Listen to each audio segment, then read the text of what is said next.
All right, so this how-to video has to do with Windows Explorer use. Windows Explorer, not Internet Explorer. Depending on the computer operating system you're using, you're either going to click on the little Windows logo down here, and it will come up with a listing of files. One of them will be our programs. One is Windows Explorer.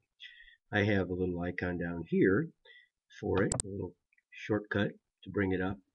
And then this is what is called Windows Explorer. So these buttons here in the upper corner, restore down and restore up, open the window up wider or narrow it down depending on what you're planning to do with Windows Explorer. Usually I work with it with full screen like this.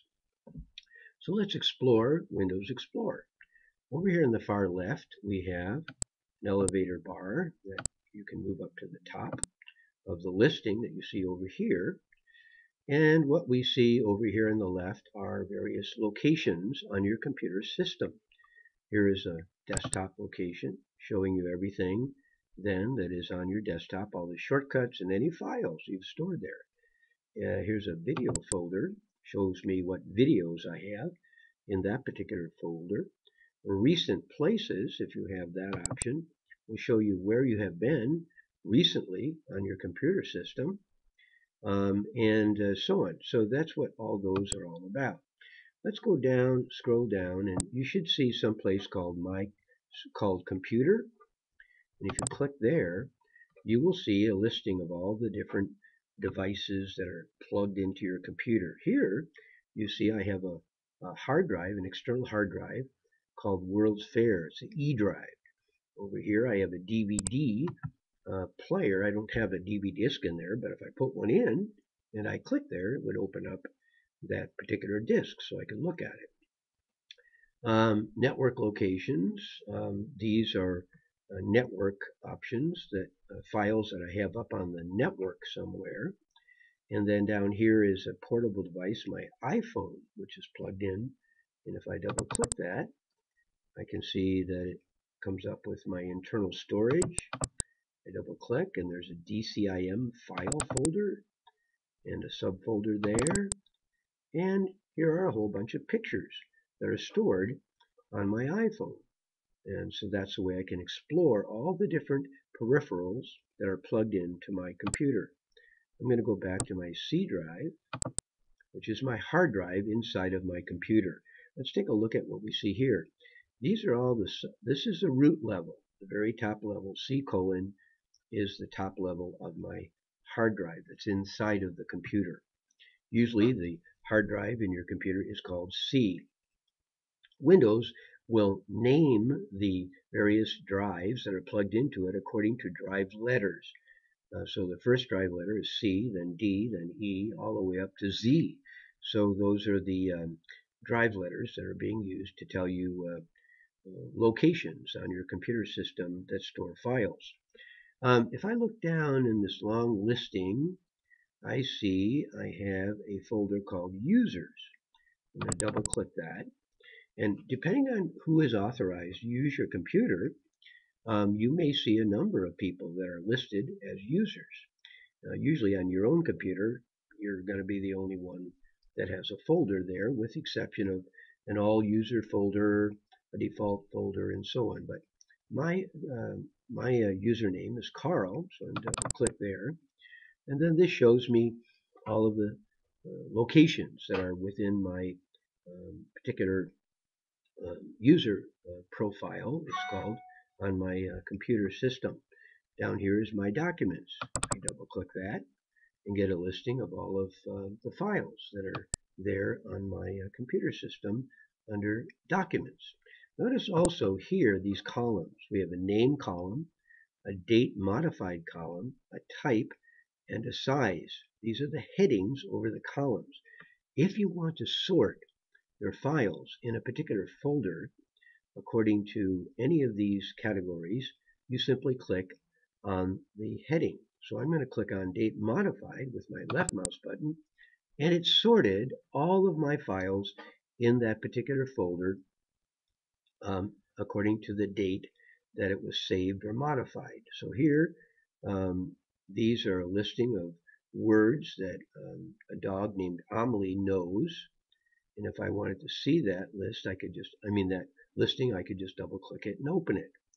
And so that's how you sort by the date modified. But what if we want to sort by name? Well, we do the same thing. We click there, and it sorts all of the folders first at the top of the listing. And if I move my mouse elevator bar down, and scroll down, I can see that it lists any file with a numbered name will come before any alphabetical file name. So that's why you're seeing all these numbered files. But eventually you'll see here's some files that are all sorted by alphabetically: Adjunct Academy, Amanda Mueller, Amelie's Words, Anaglyph, and so on. So that's how you can sort your files by your name, your date modified. But what if you want to sort by type? You click there, and then all the files of the same type or kind are grouped together. So if we come down, here are some Access databases. Notice they're all grouped together. And this is a contact file. And then there are some other files of a similar type. JPEG files, there's quite a few of those. And then Excel spreadsheets are all grouped together. So that's how you group them according to type. Then if you want to sort them by size, you click on size, and it will put the files that are larger at the top. If you want to reverse the order, you simply click it again, and it does a reversal. So I come down here so I can pass the folders.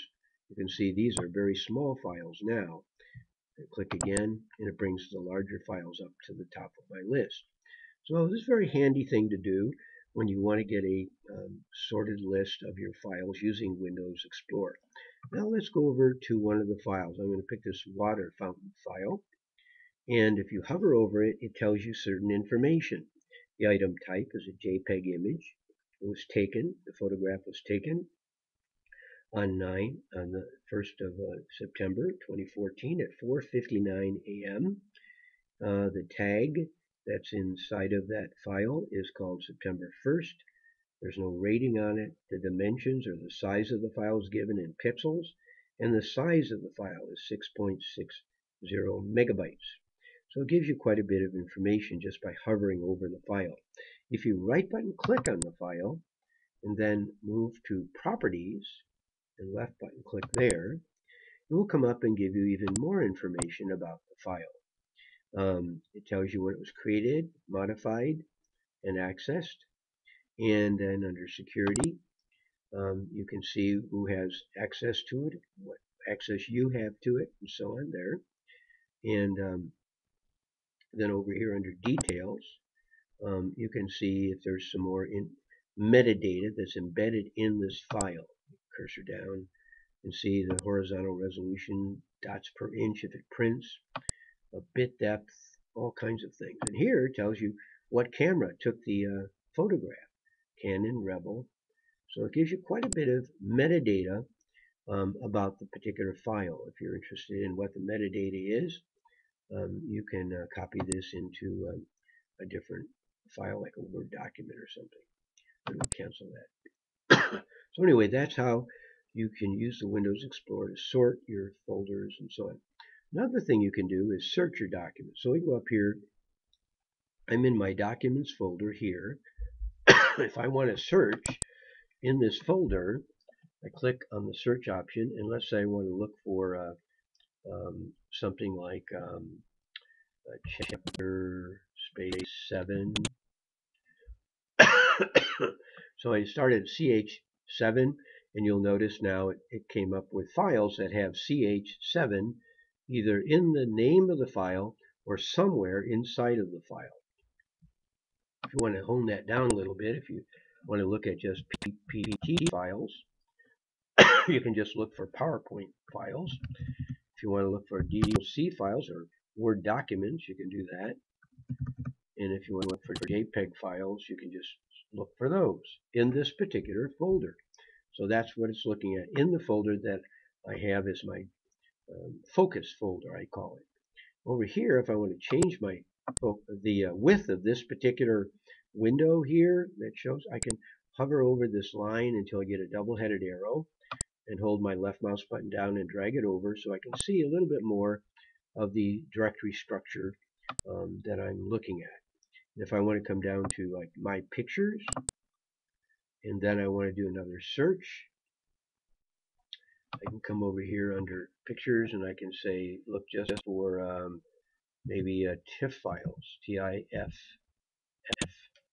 and then only the files that have TIF in their names will be listed, as you can see here. So that's the basics of using Windows Explorer, and hope you do use it for your various purposes as you work with your Windows computer.